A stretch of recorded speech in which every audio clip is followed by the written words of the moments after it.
Hello dear students and welcome to Magnet Brains IIT JEE and NEET channel. यहाँ पे competitive exams like JEE and NEET और उनकी basic से preparation, that is foundation course. Magnet Brains ये सारी चीजें आपको 100% फ्री में क्वालिटी कंटेंट और क्वालिटी टीचर्स के साथ अवेलेबल कराता है। आज हम लोग फाउंडेशन कोर्स केमिस्ट्री में केमिकल बॉन्डिंग जो हमारा चैप्टर चल रहा है उसका हाइब्रिडाइजेशन जो टॉपिक है, जिसका आप लोगों ने एक्सप्लेनेशन वीडियो देखा होगा और उसी के साथ आपको मिली होगी एक DPP that is daily practice problems की एक शीट। उसका सोल्यूशन हम यहां पे देखने वाले हैं इस लेक्चर में।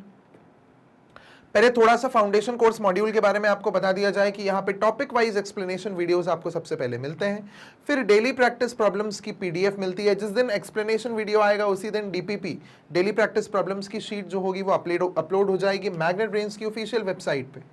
फिर उसके बाद डीपीपी का एक्सप्लेनेशन वीडियो, जो कि जैसे ये एक एक्सप्लेनेशन वीडियो है, ये आपको जिस दिन ये अपलोड होता है उसके नेक्स्ट डे मैग्नेट ब्रेन्स की ऑफिशियल वेबसाइट पे डीपीपी का सोल्यूशन वीडियो अपलोड हो जाता है।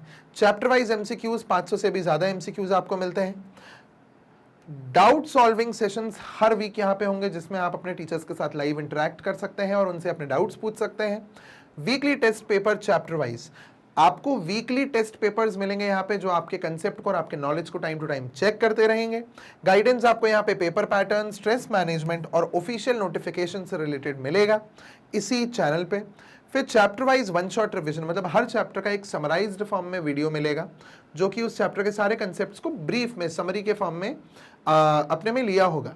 And then online test series जो आपके कंसेप्ट्स को चेक करके ब्रश अप करेगी। एक सीरीज में टेस्ट चलेंगे जिसके थ्रू आप जब थरो स्टडी करके टेस्ट देंगे तो आपके कंसेप्ट्स और आपका नॉलेज अच्छा हो जाएगा। शुरू करते हैं अब हम अपने सबसे पहले क्वेश्चन से। Why are the molecules more stable than the corresponding atoms?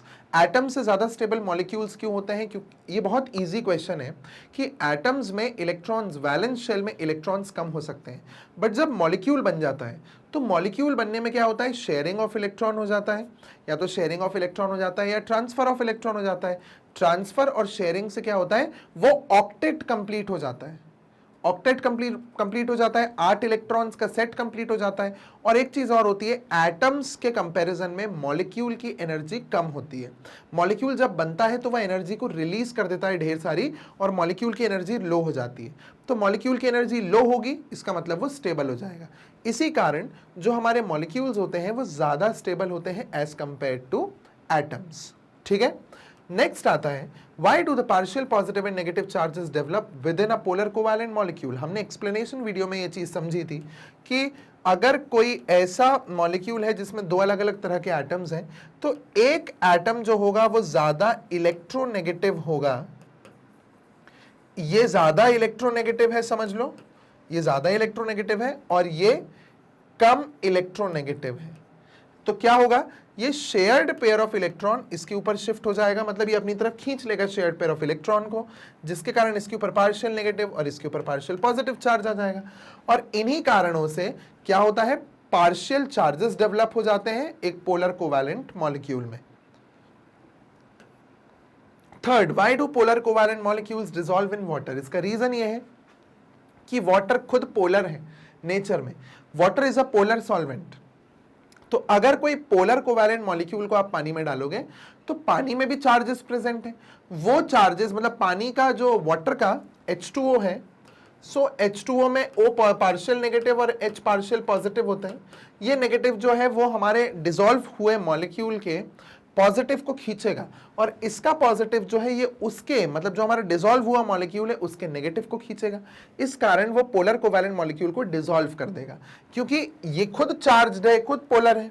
तो ये क्या करता है, ये अपने ऑपोजिट चार्जेस को खींचना शुरू कर देता है। उस मॉलिक्यूल के जिसको हमने पानी में डिसॉल्व किया है उसके ऑपोजिट चार्जेस को वाटर का मॉलिक्यूल अपनी तरफ खींचना शुरू कर देगा। इस कारण पोलर कोवैलेंट कंपाउंड्स पानी में सोल्यूबल होते हैं। ठीक, then between CaCl2 and KCl which has a stronger ionic bond and why। CaCl2 और KCl में CaCl2 का बॉन्ड ज्यादा स्ट्रांग होगा, क्योंकि अगर हम साइज की बात करें तो Ca2+ का साइज छोटा होता है K+ से। Ca2+ का छोटा क्योंकि यहां 2 इलेक्ट्रॉन्स लूज किए हैं। 2 इलेक्ट्रॉन लूज करने के कारण इनका इफेक्टिव न्यूक्लियर चार्ज बढ़ जाता है, जिसके कारण कैल्शियम का साइज छोटा हो जाता है। तो ये छोटा कैटायन है और K+ थोड़ा बड़ा कैटायन है। उसके कारण से पोटेशियम उतना अच्छा आयनिक बॉन्ड नहीं बना पाएगा जितना अच्छा Ca2+ बना लेगा, because of having a smaller size. ये छोटा साइज होने के कारण एक बेटर आयनिक बॉन्ड बनाता है। Between sodium and magnesium which can form chlorides more easily and why. अगर हम सोडियम और मैग्नीशियम की बात करें तो ध्यान से देखिए, मैग्नीशियम का एटॉमिक नंबर 12 होता है और कॉन्फ़िगरेशन 282 है। वहीं पे सोडियम का इलेक्ट्रॉनिक एटॉमिक नंबर 11 है और इलेक्ट्रॉनिक कॉन्फ़िगरेशन 281 है। ये एक इलेक्ट्रॉन को देके स्टेबल हो जाएगा और फॉर्म कर लेगा Na+। वहीं पे अगर हम बात मैग्नीशियम की करें तो मैग्नीशियम को अपने 2 इलेक्ट्रॉन देने पड़ेंगे जिससे वो Mg2+ बनाए। तो Na के लिए Na+ बनाना आसान है क्योंकि एक इलेक्ट्रॉन दिया और Na+ बना लिया। मैग्नीशियम को पहला इलेक्ट्रॉन देने के बाद दूसरे इलेक्ट्रॉन में थोड़ी प्रॉब्लम होगी देने में, क्योंकि इफेक्टिव न्यूक्लियर चार्ज बढ़ गया होगा। तो जितनी आसानी से Na+ बनेगा उतनी ही आसानी से वो Cl के साथ रिएक्ट करेगा। तो इसीलिए Na जो है वो क्लोराइड मतलब NaCl जो है वो आसानी से बन जाता है एज कंपेयर टू MgCl2।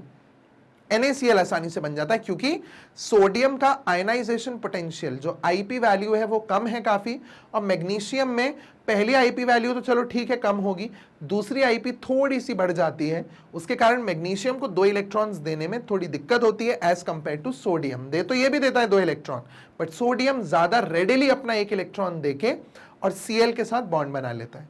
तो सोडियम ज्यादा अच्छा है बॉन्ड बनाने में with chlorine. Okay, then graphite is a good conductor of electricity whereas diamond cannot conduct electricity। होता क्या है कि ग्रेफाइट में एक कार्बन, ग्रेफाइट के स्ट्रक्चर में एक carbon is attached to 3 other carbon atoms और एक इलेक्ट्रॉन फ्री है। ये कौन है? ग्रेफाइट। वहीं पे अगर हम बात करें डायमंड की, अगर हम बात करें डायमंड की तो एक carbon is attached to 4 other carbon atoms, है ना। एक कार्बन जो है वो 4 अदर कार्बन एटम से अटैच्ड है और यहां इलेक्ट्रॉन फ्री नहीं है क्योंकि यहां पे एक फ्री अवेलेबल इलेक्ट्रॉन है। कार्बन का एक इलेक्ट्रॉन फ्री है, तो जैसे ही आप इसको इलेक्ट्रिसिटी से कंडक्टिंग वायर्स से, कंडक्टर्स से कनेक्ट करते हो और बिजली ऑन करते हो, बैटरी ऑन करते हो, तो इसका ये इलेक्ट्रॉन फ्लो होने लगता है। इलेक्ट्रॉन का जो फ्लो आ रहा है, मतलब वायर्स के बीच में मैंने ग्रेफाइट को कनेक्ट किया है, समझ लो ये मेरे हाथ वायर्स हैं और मैंने बीच में ग्रेफाइट के इस तरीके से कनेक्ट करके रखा हुआ है, ठीक है इसको। तो अब मेरे इलेक्ट्रॉन्स यहां से फ्लो होके आएंगे, जैसे ही वो इसमें पहुंचेंगे तो इसके खुद के इलेक्ट्रॉन फ्लो होने लगेंगे, जिसके कारण इलेक्ट्रिसिटी का कंडक्शन हो जाएगा। बट डायमंड में ये सब नहीं होता क्योंकि डायमंड में एक कार्बन 4 कार्बन से बॉन्डेड होता है और यहाँ कोई भी फ्री इलेक्ट्रॉन नहीं होता है जो फ्लो करके इलेक्ट्रिसिटी को कंडक्ट करा सके। इसी कारण से graphite is a good conductor of electricity. चलिए आगे बढ़ते हैं हम नेक्स्ट क्वेश्चन की तरफ। Explain the factor which affect the strength of hydrogen bond. Hydrogen bond को सीधा सीधा एक फैक्टर जो है वो अफेक्ट करता है, that is electronegativity of atom bonded to hydrogen atom. मतलब हाइड्रोजन बॉन्डिंग में हाइड्रोजन के साथ जुड़ा हुआ एक और एटम होता है, तो जो हाइड्रोजन के साथ जुड़ा हुआ एटम है उसकी इलेक्ट्रोनेगेटिविटी कितनी है। जितनी ज्यादा इलेक्ट्रोनेगेटिविटी होगी उतनी पावर से ये बॉन्ड को अपनी तरफ खींचेगा, शेयर्ड पेयर ऑफ इलेक्ट्रॉन को, और उतना ही इंटेंस उसके ऊपर नेगेटिव चार्ज आएगा और हाइड्रोजन पे पॉजिटिव। तो जितना ज्यादा इंटेंस पॉजिटिव और नेगेटिव चार्ज हाइड्रोजन के इस कंपाउंड पे आएगा उतने ही पावर से ये अपने पड़ोस वाले HX को अट्रैक्ट करेगा। तो जितनी ज्यादा इलेक्ट्रोनेगेटिविटी होगी उस एटम की जो हाइड्रोजन से बॉन्डेड है, उतना ही स्ट्रॉन्ग हाइड्रोजन बॉन्ड बनेगा। So electronegativity of the atom which is bonded to hydrogen atom actually affects the strength of hydrogen bond. ठीक। Why is water called universal solvent? इसका रीजन ये है कि जो वाटर है वो खुद एक पोलर सॉल्वेंट है ना। वाटर क्या है? खुद एक पोलर सॉल्वेंट है। तो पोलर सॉल्वेंट होने के कारण वाटर हर पोलर कोवैलेंट मॉलिक्यूल को अपने में डिसॉल्व कर लेता है। ठीक है। सो इस कारण वाटर और आयनिक कंपाउंड्स को तो इसलिए बड़ी आसानी से कर लेता है क्योंकि ये खुद पोलर सॉल्वेंट है। तो पोलर सॉल्वेंट होने के कारण आयनिक कंपाउंड्स को तो करता ही है क्योंकि उनके ऊपर चार्ज है, साथ ही साथ में पोलर कोवैलेंट कंपाउंड्स को भी कर लेता है। तो पोलर कोवैलेंट कंपाउंड्स और आयनिक कंपाउंड्स वो सब पानी में डिसॉल्व हो जाते हैं, इसीलिए पानी को यूनिवर्सल सॉल्वेंट बोलते हैं, क्योंकि water itself has water can itself create poles. Water खुद एक पोलर सॉल्वेंट है क्योंकि उसमें भी पोल्स होते हैं। कैसे? हाइड्रोजन और ऑक्सीजन, ऑक्सीजन पे पार्शियल नेगेटिव, हाइड्रोजन पे पार्शियल पॉजिटिव, ये हो गए पोल्स। ठीक है। सो इसीलिए वाटर को यूनिवर्सल सॉल्वेंट बोलते हैं। What type of bond formation takes place in liquor ammonia? अगर हम बात करें तो लिकर अमोनिया मतलब लिकर अमोनिया होता है NH4OH। ठीक है। तो इसमें एक तो NH4 plus and OH minus, इनके बीच में बॉन्ड है, उसे हम लोग बोलेंगे आयोनिक बॉन्ड, ये आयोनिक बॉन्ड है। दूसरा आता है NH3 and H plus, NH3 और H प्लस मिलके NH4 प्लस बनाते हैं। ये मैंने आपको एक्सप्लेनेशन वीडियोस में समझाया हुआ है, आप वहां पे देख सकते हैं। सो NH3 और H प्लस ये दोनों कैसे बॉन्ड बनाते हैं? नाइट्रोजन के ऊपर लोन पेयर ऑफ इलेक्ट्रॉन होता है, वो लोन पेयर ऑफ इलेक्ट्रॉन वो हाइड्रोजन H प्लस आयन के साथ शेयर कर लेता है, और इस तरह के बॉन्ड को हम बोलते हैं कोऑर्डिनेट बॉन्ड, कोऑर्डिनेट बॉन्ड।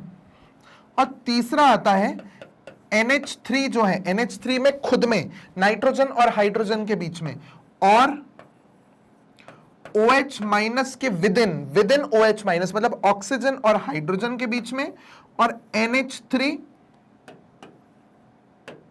और NH3 के खुद के अंदर मतलब N और H के बीच में, इनके बीच में होता है कोवैलेंट बॉन्ड, क्योंकि शेयरिंग ऑफ इलेक्ट्रॉन हो रहा है ना। तो NH3 तो शेयरिंग ऑफ इलेक्ट्रॉन से बना है, इवन OH जो है O और H वो भी शेयरिंग ऑफ इलेक्ट्रॉन से जुड़े हुए हैं। ठीक है। सो कोवैलेंट बॉन्ड, ये तीन तरह के बॉन्ड्स हमें इस तरीके से लिकर अमोनिया में मिलते हैं। लिकर अमोनिया मतलब होता है ammonia, NH3 dissolved in water, NH3 पानी में डिसॉल्व होकर बनाता है NH4OH। Clear? Next, metals are solids while non metals are mostly gases. बड़ा ही सिंपल रीजन, क्योंकि मेटल में हमको मिलता है मेटालिक बॉन्ड, मेटल में हमको मिलता है मेटालिक बॉन्ड, और नॉन मेटल में हमको मिलते हैं वैन डर वाल्स फोर्सेस। सो अब वैन डर वाल्स फोर्स और मेटालिक बॉन्ड में तो भाई मेटालिक बॉन्ड स्ट्रांग है, क्योंकि मेटालिक बॉन्ड स्ट्रांग होता है, ये स्ट्रांग है और ये वीक है। तो ये स्ट्रांग होने के कारण सॉलिड बना के रखता है मेटल्स को, और ये वीक होने के कारण नॉन मेटल्स गैसेस के फॉर्म में भी मिलते हैं। Clear? So this is the reason why metals are solids and non-metals are mostly gases. Explain how chlorine exhibits a maximum covalency of 7. बड़ा ही आसान है। देखिए, chlorine atomic number 17, electronic configuration 1s2, 2s2, 2p6, 3s2, 3p, 6 7 8 9 10 11 12 13 14 15 16 17 5 और 3d 0 है ना। Third shell में d भी आता है, थर्ड शेल में क्योंकि d भी आता है, और d यहां वेकेंट है, इतने इलेक्ट्रॉन ही नहीं है कि उसको भरो, मगर 3d मिलेगा तो 3d मिलेगा, मगर उसमें इलेक्ट्रॉन नहीं है। तो अब अगर आप इनको बनाओ, ये है 3s, ये है 3p, और ये है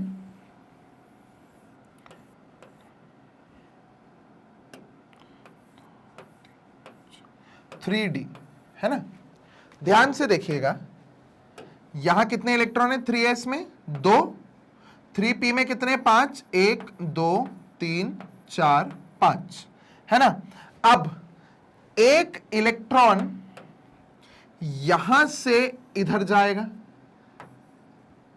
एक्साइट होके इधर चला जाएगा, तो ये हमने हटा दिया इसको। एक इलेक्ट्रॉन यहां से आगे चला गया, एक इलेक्ट्रॉन इधर से आगे जाएगा, इस तरीके से यहां एक इलेक्ट्रॉन आ जाएगा, यहां वाला एक हटा देते हैं,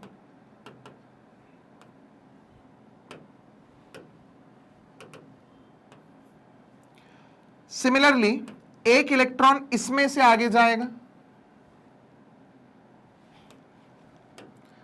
लाइक दिस। अब काउंट करिए, 1 2 3 4 5 6 7।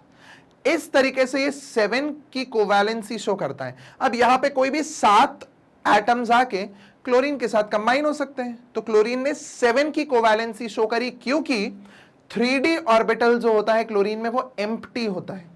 तो s और p से जंप करके एक्साइट होके इलेक्ट्रॉन्स आगे चले जाते हैं और 7 की कोवैलेंसी देते हैं। नाउ 7 सिंगल इलेक्ट्रॉन्स, अभी 7 एटम्स आके अपने एक एक सिंगल इलेक्ट्रॉन इधर डाल के, ऐसे कोई भी आ गया, x आ गया समझ लो, है ना, कोई x आया है यहां पे और वो अपना एक एक इलेक्ट्रॉन यहां डाल के इस तरीके से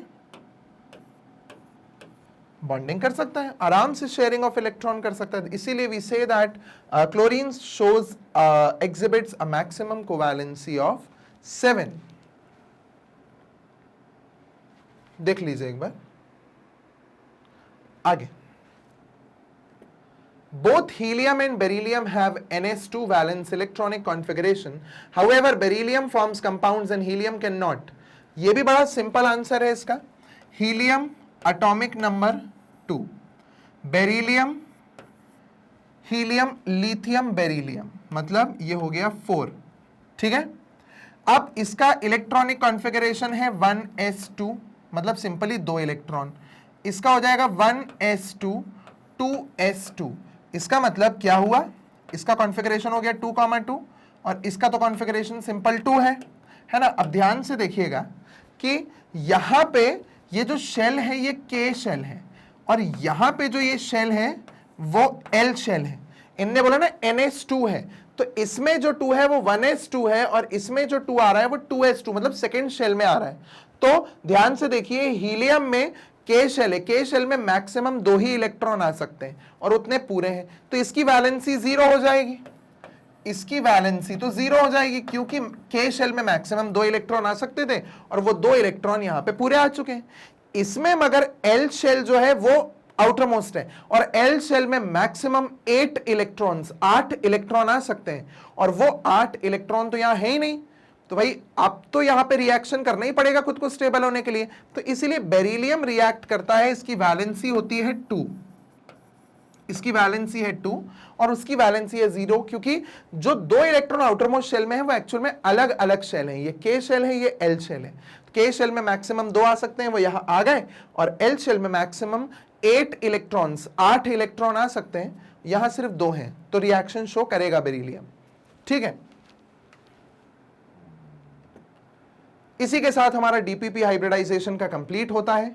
अब आपको यह बता दिया जाए कि मैग्नेट ब्रेन्स के आईआईटी जेईई नीट चैनल पे आपको अपने सीक्वेंस में अगर वीडियोस को देखना है तो आप क्या करें, आप जेईई फाउंडेशन, जेईई नहीं फाउंडेशन केमिस्ट्री नॉर्मली लगा दीजिए, foundation chemistry magnet brains search में डालिए, प्लेलिस्ट को फिल्टर्स में सेट कर दीजिए, आपको प्लेलिस्ट मिलेगी, आप प्लेलिस्ट से अपने वीडियो देख सकते हैं। अदरवाइज आप मैग्नेट ब्रेन्स की ऑफिशियल वेबसाइट पे आके जैसे ही क्लिक करेंगे, यहाँ लेफ्ट हैंड साइड पे आपको कोर्सेज दिखेंगे, थोड़ा सा नीचे स्क्रॉल कीजिएगा तो आपको यहाँ पे जेईई और नीट दोनों मिलेगा। जेईई और नीट में दोनों में एक चीज कॉमन है, that is foundation chemistry.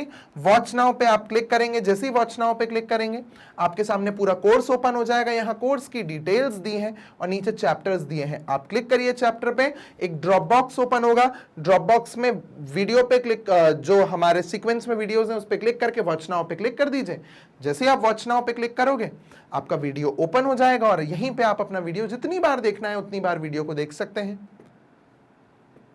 Magnet brains foundation course जो कि जेईई और नीट के लिए बेसिक्स होता है और competitive exams like JEE and NEET उनकी प्रिपरेशन आपको 100% फ्री में क्वालिटी कंटेंट और क्वालिटी टीचर्स के साथ कराते हैं। मैग्नेट ब्रेन्स पे 2-3 वीडियोस देखने के बाद भी कोई पेड सब्सक्रिप्शन या कोई फीस पे नहीं करनी है, क्योंकि यहाँ सारी चीजें 100% फ्री है। सो आप वीडियो को लाइक करें, चैनल को सब्सक्राइब करें और इसे शेयर करें अपने सिबलिंग्स, रिलेटिव्स और अपने पीयर ग्रुप के साथ, so that together we can improve the quality of education and keep watching Magnet Brains IIT JEE and NEET channel. Thank you.